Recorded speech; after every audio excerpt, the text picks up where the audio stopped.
Nous sommes le premier vendredi du mois voué à Notre-Dame de ses douleurs, mais on commence ce mois par honorer le Sacré-Cœur de Jésus. De ce côté qui coule l'eau et du sang, ce fleuve d'amour qui s'écoule sur nous, c'est justement pour nous couvrir des grâces du Seigneur. Avant la mort du Christ, sur la croix, les prêtres juifs offraient des taureaux et des colombes et des brebis sur l'autel du Seigneur. On les coupait en deux, le sang coulait, et on répandait le sang sur la tête des gens et sur le linteau des portes. Le Christ est le dernier sacrifice sanglant. Le Christ est monté seul sur le bois de la croix.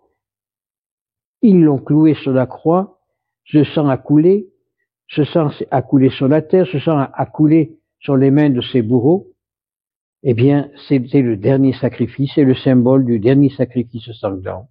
Et aujourd'hui, dans le monde entier, quand le prêtre célèbre la vraie messe, celle de Saint Pie V, je ne veux pas rentrer dans l'abominable liturgie protestante de l'Église moderne, mais quand le prêtre montant à l'autel, il agit persona Christi, puisque dans la tradition, lorsque le prêtre est revêtu des ornements, ce n'est plus un homme ordinaire, c'est le Christ qui est présent, et il renouvelle par les paroles de la consécration ce sacrifice non sanglant du Christ.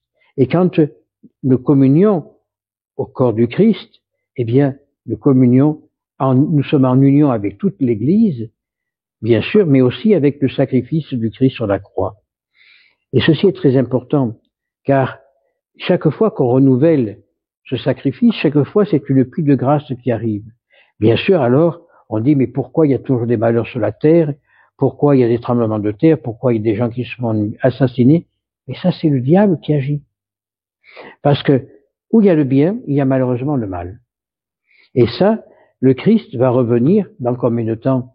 Je ne suis pas dans le secret de Dieu, mais quand le Christ va revenir, justement, c'est pour combattre le malin et le faire disparaître de la face de la terre.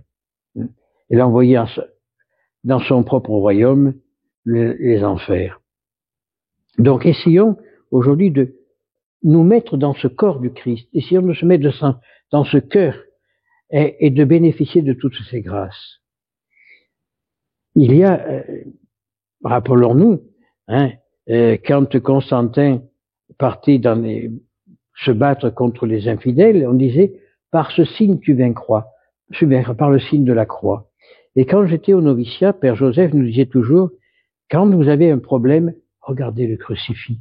Regardez les souffrances de Jésus sur la croix. Regardez la manière qu'il s'est offert pour nous. Et qu'est-ce que nous lui donnons? Dégoût? Reproche? Mais pas d'amour. Et lui est monté sur la croix par amour. Et nous, aujourd'hui, est-ce qu'on est capable de lui faire des actes d'amour? Est-ce qu'aujourd'hui, au XXIe siècle, sommes-nous capables encore de montrer un peu d'amour pour le Christ, un peu d'amour pour Dieu? Non, nos églises sont vides. Lorsqu'on suit le pape François Bergoglio dans son périple en Asie, je ne vois pas un pape catholique. Avec ses frères musulmans, on signe des conventions avec les musulmans, on prie avec les musulmans. Je n'ai rien contre personne. Mais le Christ a dit d'évangéliser, non de nous fourvoyer. Il a même dit, celui qui ne croira pas en Jésus, bien sûr, celui qui ne sera pas baptisé ne sera pas sauvé.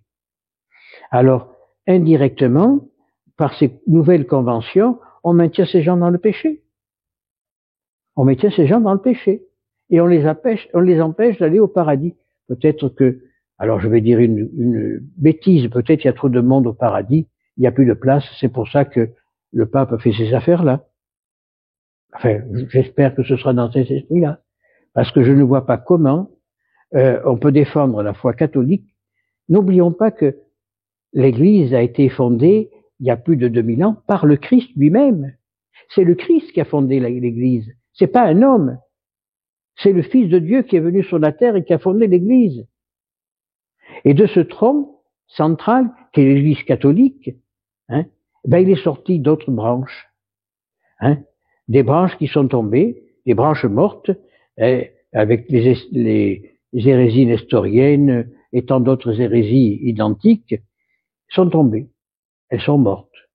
Quelques branches, ben, ont poussé, ont fait des racines. Les luthériens, les calvinistes et tout ce qui s'ensuit. Tous ces les protestants. Mais ils ne sont pas dans l'Église. Ils sont hors de l'Église.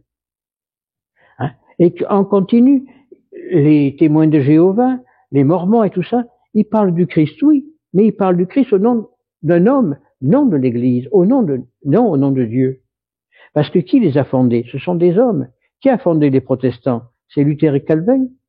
Ils n'étaient pas divins, ils étaient humains.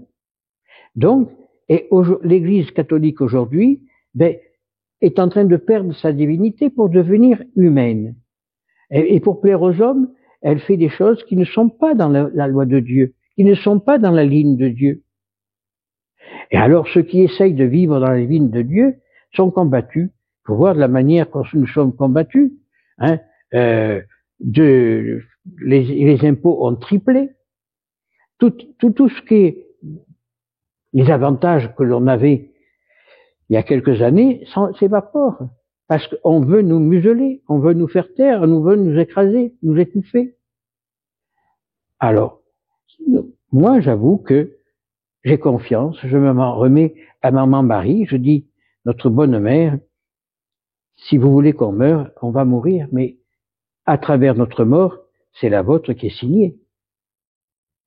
Hein? Je me remets à Saint Joseph, hein, le patron des travailleurs, je dis, mon bon Joseph, hein, vois le travail qu'on essaye d'accomplir sur cette terre, hein, travail que vous avez commencé en vous élevant et en vous occupant de l'enfant Jésus, ben, aidez-nous, occupez-vous de nous pour que nous puissions remplir la mission que Dieu nous a confiée. Et le diable se déchaîne. Et je dirais, bien heureux s'il se déchaîne, parce qu'il fait son travail. S'il ne faisait pas son travail, c'est qu'on travaille avec lui. Hein? Mais le seul problème qui me fait de la peine dans ces histoires d'aujourd'hui, c'est que un royaume divisé va à sa perte. Et le grand tronc central de l'Église, hein, se divise. La foudre est tombée dessus avec le Concile Vatican II et ce bois éclate. Et il s'en va en plusieurs morceaux. Dieu le veut ainsi. Mais je pense que par notre prière, on va rassembler ces morceaux, les rattacher entre eux pour qu'ils reviennent un tronc florissant et merveilleux.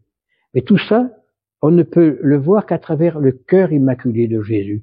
Ce cœur transpercé par la lance, ce cœur dont coule du sang et de l'eau pour nous purifier. Alors, en ce vendredi, ce premier vendredi de septembre, hein, prions le cœur immaculé de Jésus, prions ce cœur sans tache de Jésus pour que la grâce descende sur nous et que nous puissions continuer l'œuvre qu'il a accomplie ici. Ainsi soit-il.